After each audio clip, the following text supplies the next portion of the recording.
Hello there, it's the 5th of May 2025 and this is Race to Power on WION The World as One. Thank you for joining us. I'm Eric Njoka.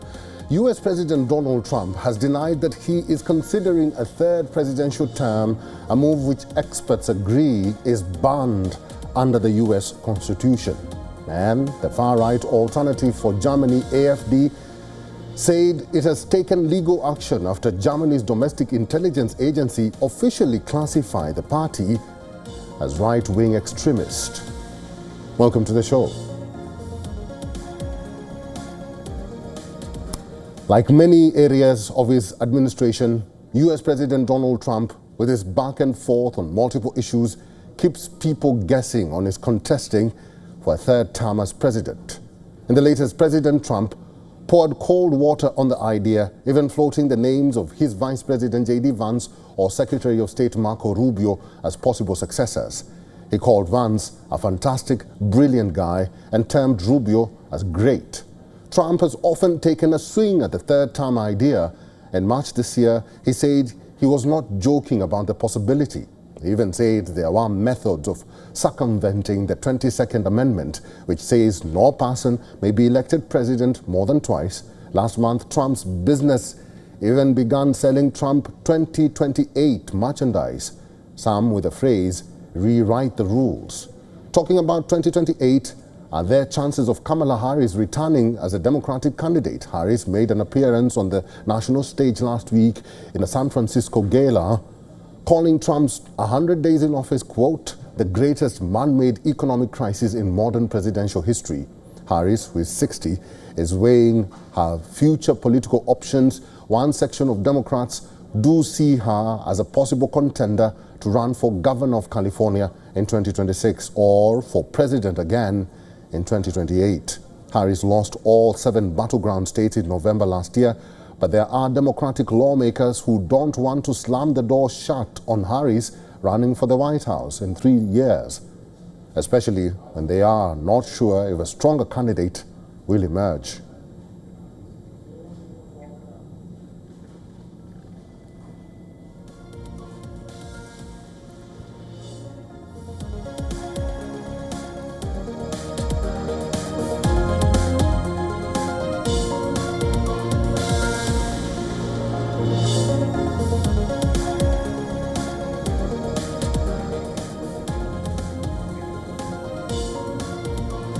So Donald Trump says that he has done enough in regards to the economy and he should have an interesting 4 years ahead.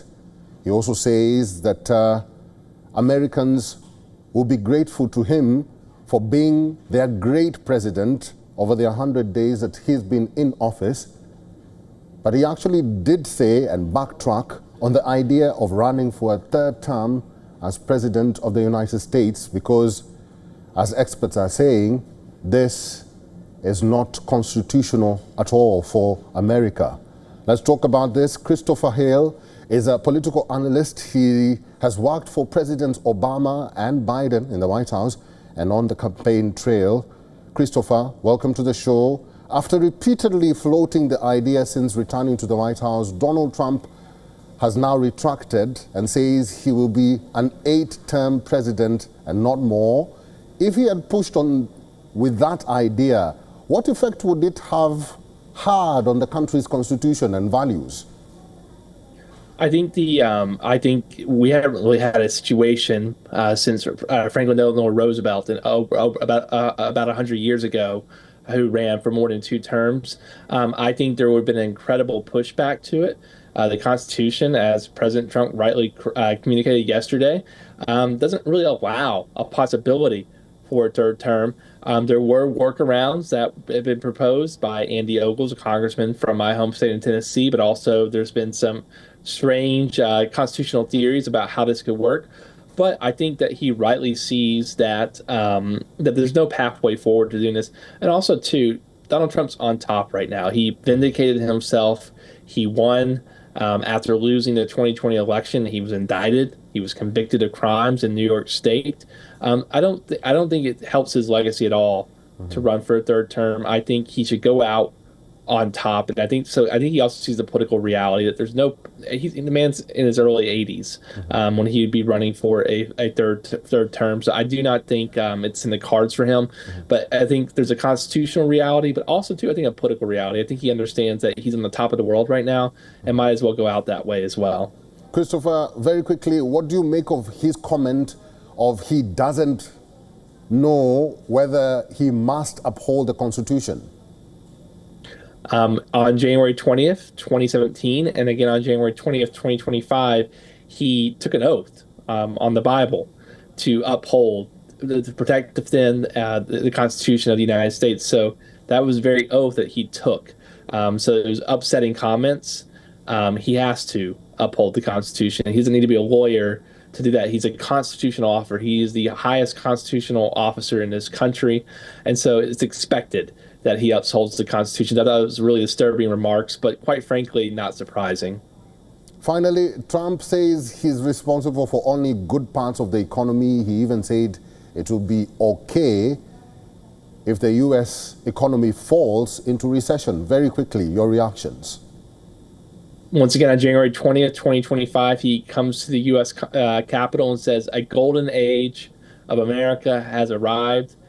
And not nearly 3 months later, he says that it's time for costs to go up, spending to go down, and we're going to ration dolls here in the United States. So the American golden age is not being ushered in by Donald Trump. In fact, we're going through tremendous difficulties, the worst first 100 days that we've had for a president in over a century. Christopher Hale, we'll have to leave it there. Thank you very much for making time for us and for talking to us today. Thank you for having me. U.S. President Donald Trump's crackdown on illegal migrants is facing a strong pushback from the country's judiciary, and it's getting Donald Trump frustrated to steer through the constitutional challenges. Trump wants to rapidly appoint new judges in the federal courts. Well, we're putting them in rapidly, and we're trying to get very good ones. I mean, we need judges that are not going to be demanding trials for every single illegal immigrant. We have millions of people that have come in here illegally, and we can't have a trial for every single person. That would be millions of trials. In two major rulings, Supreme Court ruled that every individual facing deportation must undergo due process before any final removal. In another case, the deportation of a man named Kilmar Abrego Garcia to El Salvador was ruled illegal, and Supreme Court asked Trump administration to facilitate his return. The U.S. Constitution allows U.S. President to appoint federal court judges. This includes Supreme Court judges, circuit judges, and federal district court judges. So far, district courts of Texas, New York, Colombia, Colorado, and Supreme Court of the United States have granted a temporary restraining orders to deportations under the Alien Enemies Act. The act is a wartime law to carry out deportations. It grants the U.S. President the powers to deport foreign nationals without a trial, but this act only applies to foreign nationals from countries with which the United States is at war with. Now, Trump wants to appoint new judges that will allow him to move ahead with deportations under the Alien Enemies Act. But even if Trump fast-tracks appointment of new judges, that doesn't guarantee him escape from judicial oversight, as several judges appointed by Trump during his first term are also issuing restraining orders on deportations. This includes Judge Fernando Rodriguez Jr. of District Court for Southern Texas and Judge Gallagher of the District Court of Maryland. As Trump continues to jostle with the judiciary over his sweeping deportation agenda, the U.S. judiciary is serving as a counterweight against arbitrary use of presidential powers.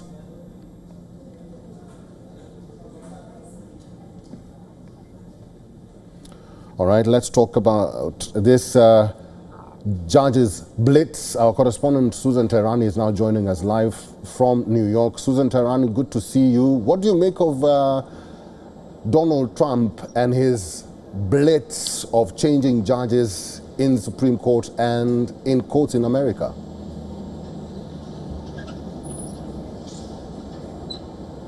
So we don't have a vacancy in the Supreme Court as of yet, but any president really has that ambition and dream to be faced with that kind of vacancy in the Supreme Court and appoint their own judges there, Democrat or Republican. When it comes to President Trump's second term, His first term, he was a lot more active because there were just more vacancies and less to do. He appointed about 100 judges on the bench. The issue that the Trump administration has right now is, first of all, there aren't that many vacancies. And second of all, they haven't made it a priority to appoint different judges. Compared to 100 right now, there are 40 only vacant seats. Of course, Joe Biden also and Chuck Schumer, leading the Senate at that time, really during his administration appointed quite a few judges as well. So while this is common practice, you're absolutely right. I was listening to your intro. It really goes back to trying to gauge allies in courtrooms to be able to advance his immigration policies, which seems to be first and foremost on the Trump administration's agenda. Susan Tehrani, thank you. Good to see you. We'll have to leave it there.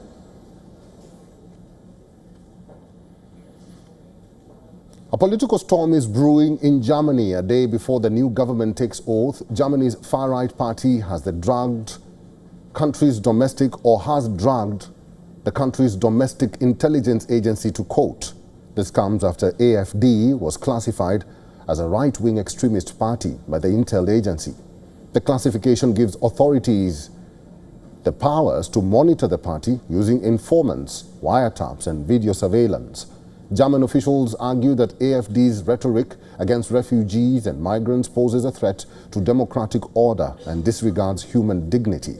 AfD, on the other hand, is accusing the state of abusing powers to silence the opposition. AfD has grown leaps and bounds since it rejected former Chancellor Angela Merkel's open-door policy.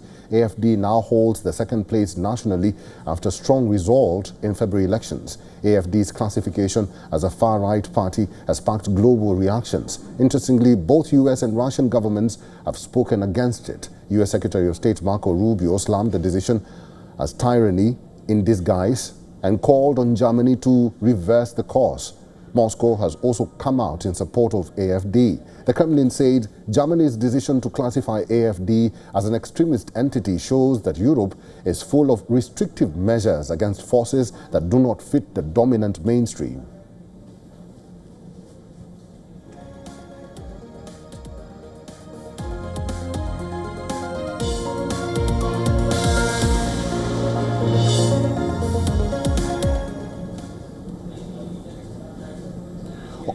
Australia's left-leaning Prime Minister Anthony Albanese has defied the so-called incumbency curse that has haunted governing parties across the globe. Albanese won a landslide victory in elections held in his country on Saturday. Albanese's Labour Party delivered a crushing defeat to the Conservative opposition led by Peter Dutton. Official vote counting will continue for several days, but exit poll counts say Albanese's centre-left government will dramatically increase its majority. Now, according to projections by the Australian Broadcasting Corporation, Labour is on track to finish with 86 seats, the Coalition about 40, and the Greens Party with 1 or 2. Other minor parties and independents are ahead in 9 seats. We will be a disciplined, orderly government in our second term, just like we have been in our first. We've been given the great honour of serving the Australian people, and we don't take it for granted, and we'll work hard each and every day. The Conservative Liberal National Coalition suffered a thumping defeat nationwide. Opposition leader Peter Dutton, who lost his own seat of 24 years, said he accepted full responsibility for his party's loss. Especially surprising, but it was a bit more of a landslide than I thought. And I think Peter Dutton, on reflection, will have a lot to think about. I feel quite sorry for him. I'm sure he's a pleasant fellow, but he came across poorly, very authoritarian. Although cost of living and other people's issues had dominated the campaign, one of the biggest factors for Dutton's loss is seen as his similar stand on policies as US President Donald Trump. Frequent comparisons were made between Dutton's policies on immigration, public sector cuts in China, and the Trump administration. Dutton had vowed to slash the civil service, clamp down on immigration, and said he would not stand before an Aboriginal flag. The size of his victory is greater than Hawke ever achieved. It's greater than Kevin Rudd achieved in 2007, and that was a very big Labor Party win. It was greater than Gough Whitlam in the 1970s. You have to go back almost to the Depression, the 1930s, greater than Chifley in World War II.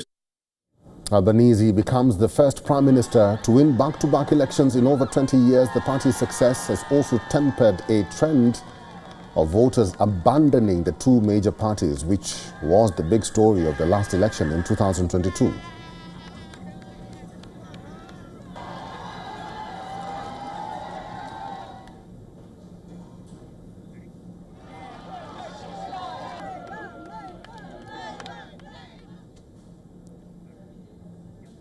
In Romania's presidential election rerun, far-right leader George Simion has emerged as a frontrunner. An early election was annulled by the courts, citing foreign interference, throwing the country into its worst political crisis in decades. 38-year-old Simion is the leader of Alliance for the Unity of Romanians, or AUR. With 40.1% vote share, Simion will go into the runoff as clear favourite. Far behind his second place was the governing coalition's joint candidate, Crin Antonescu, with 21.1%, with pro-EU candidate and Bucharest mayor Nicasa Dan standing at third with 19.4% votes. After taking a comfortable lead in the first round of elections, Simion addressed his supporters in video message at his party's headquarters, saying that Romanian people had created history. He added that he would begin a moral, political and economic reconstruction of Romania. Simion also slammed his opponents and said that Romanian people, or Romanians, had won despite the obstacles and manipulation.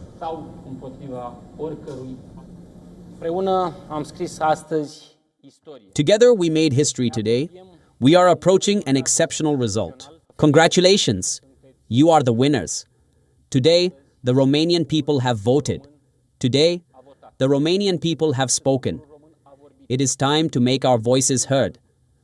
Despite the obstacles, despite the manipulation, despite a press paid to belittle us day after day, the Romanian people have risen up. According to the Central Election Bureau, about 9.57 million people, or 53.2% of eligible voters, had cast their ballots by the time polls closed, while 973,000 votes were cast at polling stations set up in other countries. George Simion will now face pro-EU Bucharest mayor Nicasa Dan in the May 18th runoff.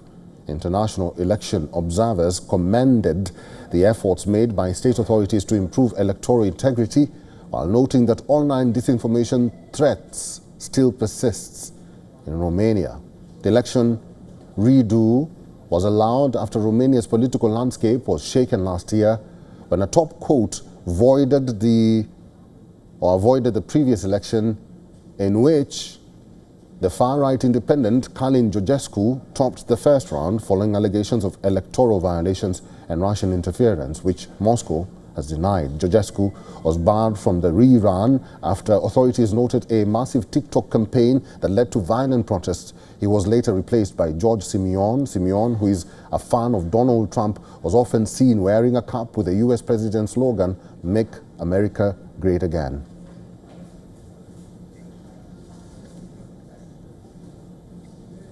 President of the Maldives, Mohamed Moizu, has come in for flack for what the opposition calls political hypocrisy and misleading the public during his election campaign, and also insulting India. Moizu's U-turn on India is what has kicked up the storm. Opposition leader and former minister Abdullah Shahid has hit out demanding an apology. He has decided to set aside the anti-India rant that was the core plank of his 2023 presidential election campaigns, and now says that all is well. The president admitted on Saturday that there were no serious concerns with India-related agreements. Now that is a complete turnaround from when he had argued that the agreements with India jeopardized the sovereignty and territorial integrity of the Maldives. In his initial meetings with Indian officials, Moizu had even called for the withdrawal of Indian military personnel from the Maldives. he had won the election by highlighting these threats. In a post on X, former Maldivian Foreign Minister Abdullah Shahid said that Moizu tried to spread false claims in regards to the Maldives' relations with India, but now has taken an opposite stand over the same remarks. He says Moizu's narrative has now collapsed under his own words, spreading fear, breaking trust and damaging the reputation of the Maldives globally. Shahid said the Maldivian people and India deserve an apology and a serious accounting for the harm caused. India and the Maldives' ties had suffered due to Moizu's anti-India rant. A major controversy had arisen after derogatory remarks made by the Maldives deputy minister and other officials about Prime Minister Modi's visit to Lashkar-Dweep. Later May 2024, India confirmed withdrawal of Indian military personnel from the Maldives in line with Moizu's election promises. Moizu now says there is nothing to be concerned about and turns all of that on its head. He has called for an apology and accountability to take center stage.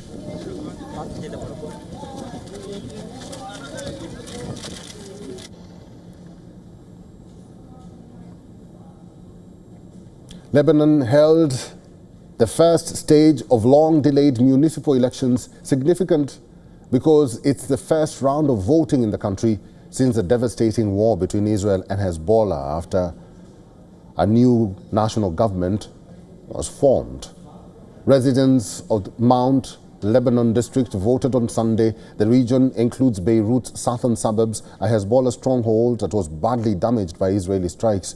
The last elections in Lebanon were held in 2016 and were due in 2022. Polling has been postponed multiple times due to financial constraints and security concerns. The elections are seen as a barometer of political sentiments, particularly in Hezbollah strongholds. Despite the challenges, Hezbollah and its ally, the Amal movement, are expected to dominate the local vote. The elections are also an opportunity for independent groups and reformists to challenge the traditional political elite. President Joseph Aoun was elected in January this year, and Prime Minister Nawaf Salam formed a government the following month. This ended a more than 2-year vacuum as Lebanon's balance of power shifted following the Israel-Hezbollah war.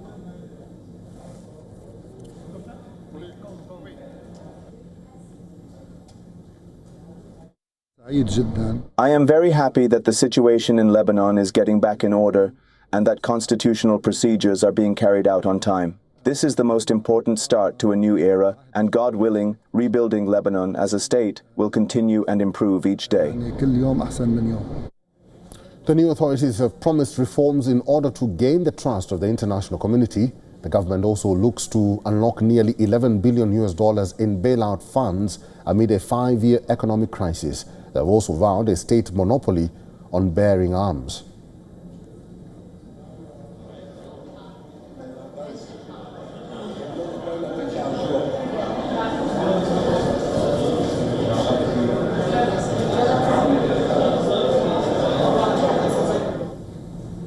And finally, on Race to Power, the official end of the 9-day mourning period for Pope Francis on Sunday marks the countdown to the papal conclave starting on May 7th at the Vatican. Elaborate preparations are afoot to elect the Supreme Pontiff, the spiritual leader of some 1.4 billion Catholics worldwide. We'll leave you with this report. Thank you for watching. Goodbye.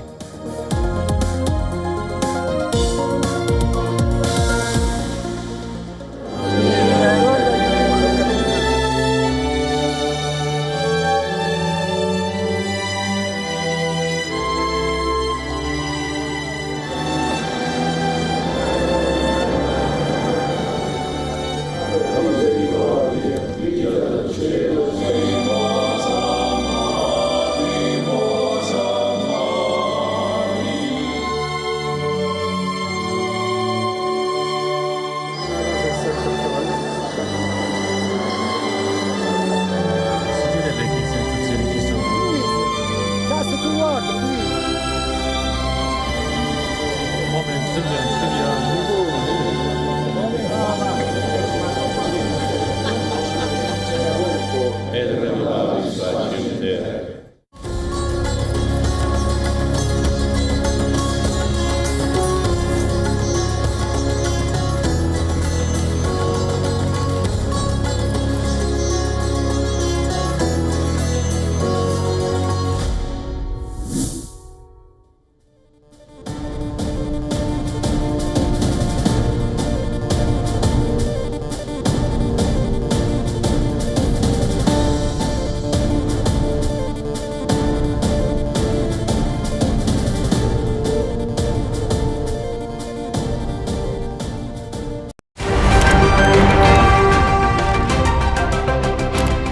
Ready to dive into your daily dose